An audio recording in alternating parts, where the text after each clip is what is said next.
તો ભાઈ તમે પણ CSCID યુઝ કરો છો ને તમને બેંકનું સ્ટેટમેન્ટ કરતા નથી આવડતું તો આ વિડીયો તમારા માટે છે, ધ્યાનથી જોજો. સૌથી પહેલાં આપણે CSCID લોગિન કરી લેશું ને સર્ચ બારમાં ટાઈપ કરશું સ્ટેટમેન્ટ.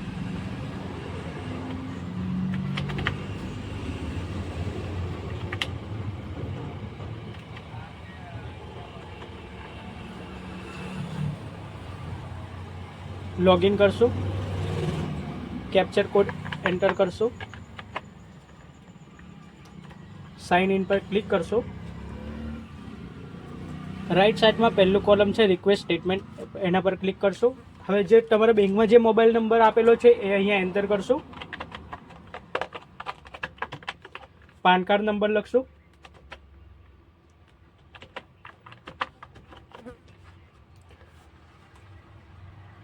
ટાઈપ ઓફ રિપોર્ટમાં બેંક સ્ટેટમેન્ટ સિલેક્ટ કરશું. સિલેક્ટ ફાઇનાન્શિયલમાં બેંકનું નામ સિલેક્ટ કરશું. કન્ટિન્યુ. હવે તમે જે બેંકમાં નંબર આપ્યો હશે એ નંબર પર OTP આવ્યો હશે, એ OTP એન્ટર કરશું.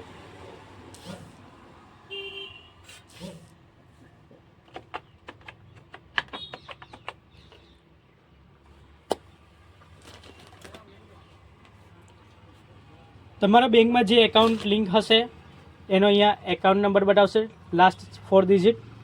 કન્ફર્મ કરીને પ્રોવાઈડ કરશું.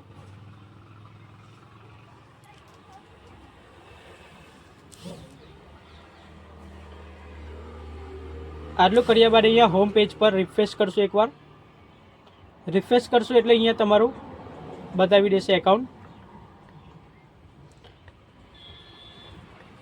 હમણાં સ્ટેટ બેંકમાં સર્વર ઇસ્યુ છે એટલા માટે સ્ટેટમેન્ટ આવી નહીં રહ્યું, નોટ અવેલેબલ બતાવે છે. બાકી બીજી કોઈ પણ બેંકનું તમે કરશો એટલે અહીંયાથી તમે પે કરશો ને તમારો વોલેટ પિન એન્ટર કરશો એટલે તમારું સ્ટેટમેન્ટ આવી જશે અહીંયા.